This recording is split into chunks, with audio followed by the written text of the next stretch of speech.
Hello, we're live. How you all doing? A few apologies on the last video about driving. I don't think I'm going to be doing that again. It just felt a bit dangerous, and some of the comments have said that as well, and that's fair enough. Despite your best efforts when you're concentrating on the road, you're still engaged in some form of conversation, and distraction is like that. So I don't know how, but I'm going to need to find the time from somewhere because I need to get this information out. So apologies for the sound of the background. It's Sunday and just out of the bunker someone's fortifying their home. No, I don't know what they're doing. Yes, and also I got the R0 value wrong for percentage. Again, I think it's just down to driving and concentration. Okay, this is a lot easier sat here focused with my notes. So today's topic, we're going to get into food. I'm going to try and break it down each video to make it simpler to understand. Okay, otherwise you just throw loads of topics into a video. It's not that specific. So at the moment, the date is now the 8th of March 2020, and we're going to talk about food. So I've had a few questions about this. Okay, let's start with the very basics. Right, now this video is for anyone. Okay, it doesn't matter if you've been prepping for years or you've just started to think about doing it. All sorts. Okay, all age groups. It doesn't matter. All right, this is just sound advice from my humble opinion. We get straight into it. Water. In my guessing, you don't really know what's going to be happening about water. Now, if you are going to get a lot of staff shortages going to work, especially key services, there could be disruptions in water. I don't know, but I'm working to the assumption that here in the UK we're going to be quarantined up until June. Whenever that starts is anybody's guess. It could be within the next 10 days, it could be another couple of weeks, it could be 2 days time. No one really knows, okay, because this is evolving rapidly. What was it in Italy this morning? 16 million people. So that's not in communist China. This is in an up-to-date society in the West. It's actually happening, right? So please pull your head out of the sand, dash yourself down, listen. All right. So water. Try and have some capability so you can store water. Maybe purify them as well if you really need to. Okay, we might get into purifying water later on in another video. It's a whole new topic. All right. Apologies to all those who have prepped already and sorted. You might not need to listen to this. This is, as I say, geared up to everyone, but more specific newcomers. So, storing water. I myself, I drink bottled water. It's my choice. So what I've been doing over the last week, all of the empty bottles I've been shaking empty, and I've been storing in a big bin liner. When that bin liner is full, just start another bin liner. Just knock them up, put them out the way, in the shed, in the garage, in the basement, in the loft, wherever you need to. But they're there just in case, all right? Because you never know when you get some notice, hopefully, that there could be like runs on water. That's the time when you just turn the bath on and you fill these bottles up, fill them up. Now you can probably store tap water probably for about a year, I'm guessing, as long as you try and get all the air out of there so it's airtight as much as you can. Definitely in a cool, dark place. Don't allow them to get warm or don't allow them to freeze. If you have got concerns about this, you might need to put like a little drop of bleach in each bottle. Okay, something along them lines. You will need to look into that. But I'm guessing for a couple of months, I'm pretty sure you can store tap water in a bottle, closed up, in a cool dark place without no problems. All right. So think about water.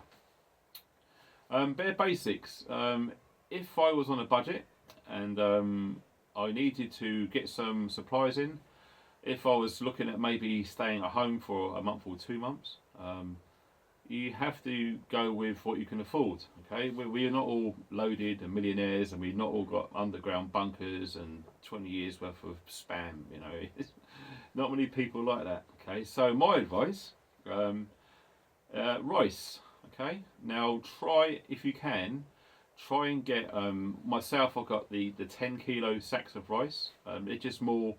You get more for your money if you buy them in quantities. Okay, don't buy them little packets and all that sort of thing. It costs you a fortune. So 10 kilos of rice. Now, personally, me, my partner, and my son, we went through a 10 kilo pack of rice in 1 year. That it just depends how much you use it. Okay, I'm just giving you an average. All right, we have rice probably once a week, maybe. So, yeah, 10 kilos will last you quite a while. If you can afford it, get two 10 kilo bags. They're usually running anything between £10 and £20 a bag, depending if they're on offer or not. You might have to look around though, because I'm guessing they're going to be short at the moment. Porridge oats. Now you can leave them in the fridge or even on the counter overnight with some water or some milk, and they absorb. So you can have them cold if you wanted to, or you can just gently warm them up. We call them overnight oats. And of course you can mix into that whatever you want. You know, if you've got stuff in the cupboards already, mixed dried fruits, some honey, anything like that, you know, just bulk it up. Put some nice seeds and grounds in there, you know. Make it healthy if you can. Pasta. Pasta is very important as well. Now all these items are basic, alright? In my opinion, you need at least one of these items. All of them even better, okay? It just gives you more scope, and you know, if you have to hunker down with your family and you're having pasta every single day, it's gonna grate on a few people. I'll be fine, doesn't bother me. Food is fuel, as we know, but some people, they're just going to find it a bit of a problem. So pasta, all shapes and sizes. Get the cheapest you can afford, Aldi, Lidl, something like that here in the UK. It's perfectly fine.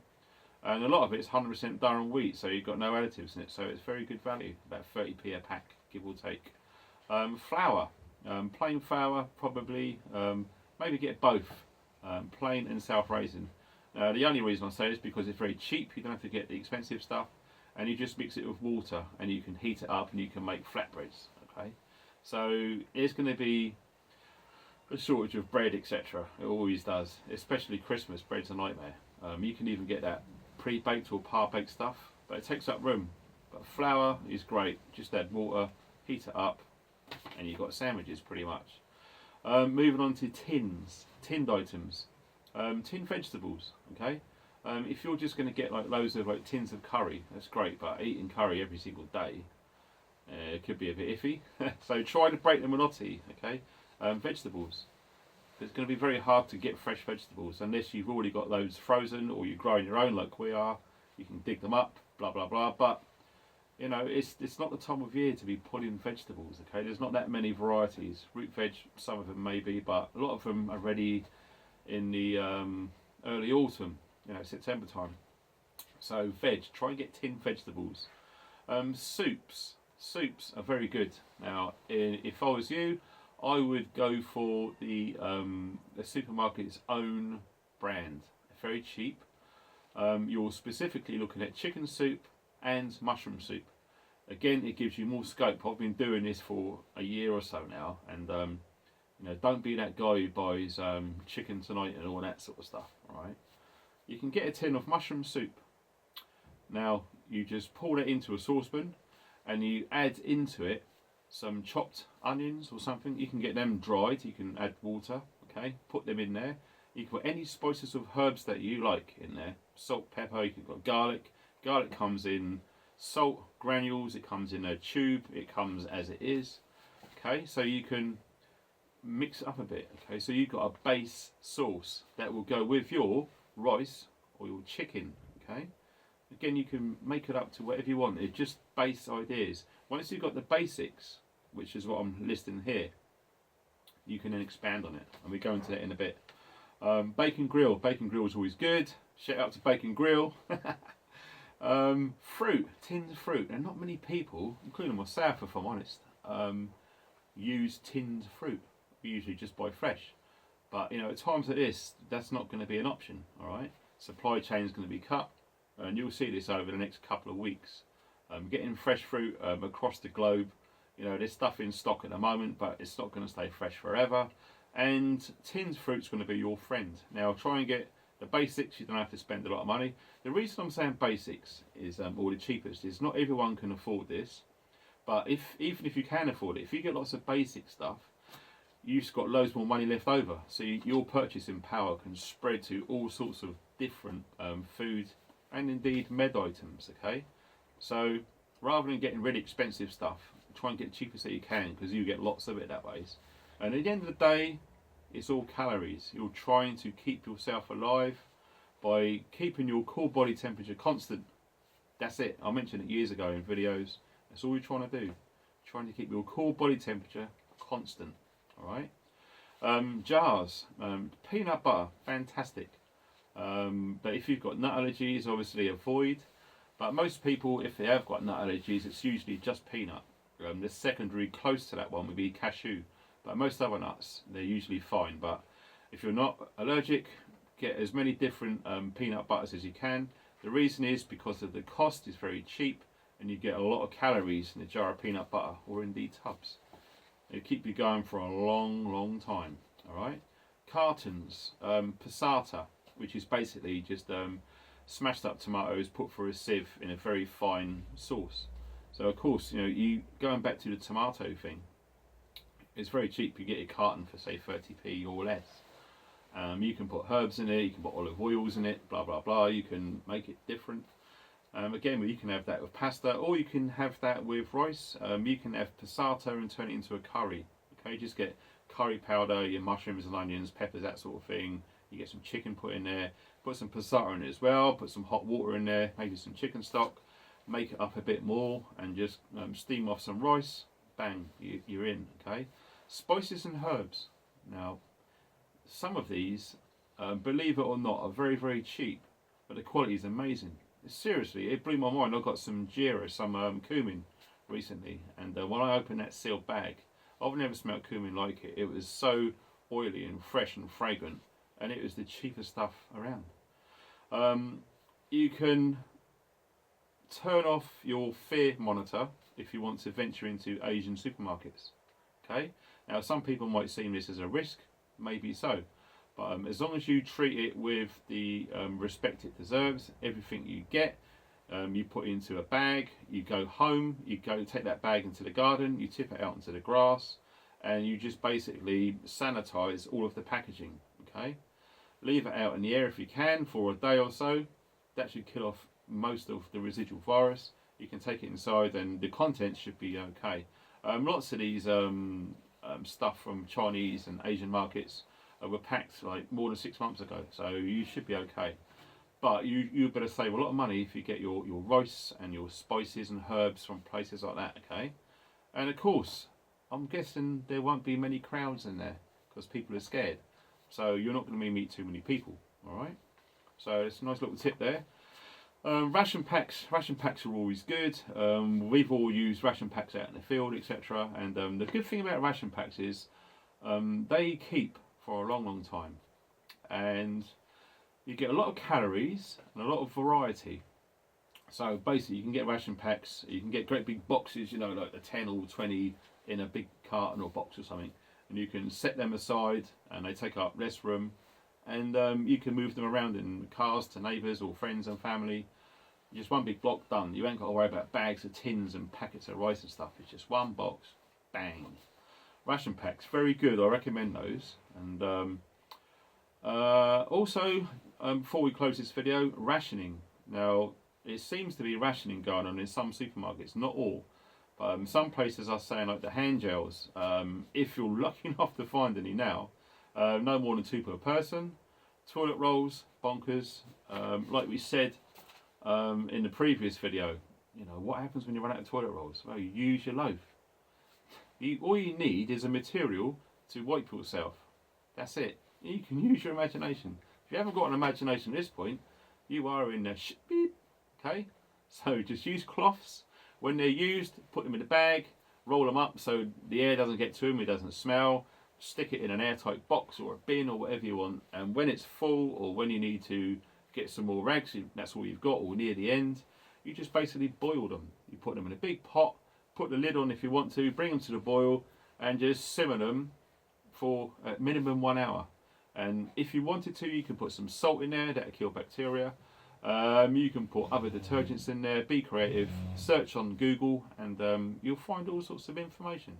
So, and then you can roll them up, squeeze the water out, put them on radiators, you can try them and reuse them. So you haven't got to go, oh no, toilet roll. Just a little tip there. What I'm going to be trying to do is, as soon as I get time, I'm going to try and come to the bunker, but it might be in my car but parked on the lay-by somewhere. Just makes it easier. I'm not doing that driving and talking no more. It's a bit iffy, okay? So thanks for everyone who pointed out it's a bit dodgy. I removed some of the comments because I could just see it blowing up and people slagging each other off whether I'm right or wrong. So sorry, don't feel offended, but I'll just remove them. I've taken on board no more driving videos. Right. I think we're going to be doing a series of videos. I'm going to be talking over medications and things in one of them. I'm going to be talking over safety, security, weapons, looking after your house, that sort of thing. So until then, take care. Keep an eye on all different news outlets, not just the mainstream media, okay? There's doctors talking about things, and I'll try and put links under the video. The previous video, there was 4 links to 4 YouTube channels. 3 of those YouTube channels were actually doctors, okay? And one of them in particular is properly awake too, which always helps. And the other one is a prepper who's got great advice, really good, full spectrum survival. Shout out to you. And shout out to you, Moose, as well, Major. Take care. Thanks for watching and stay funky.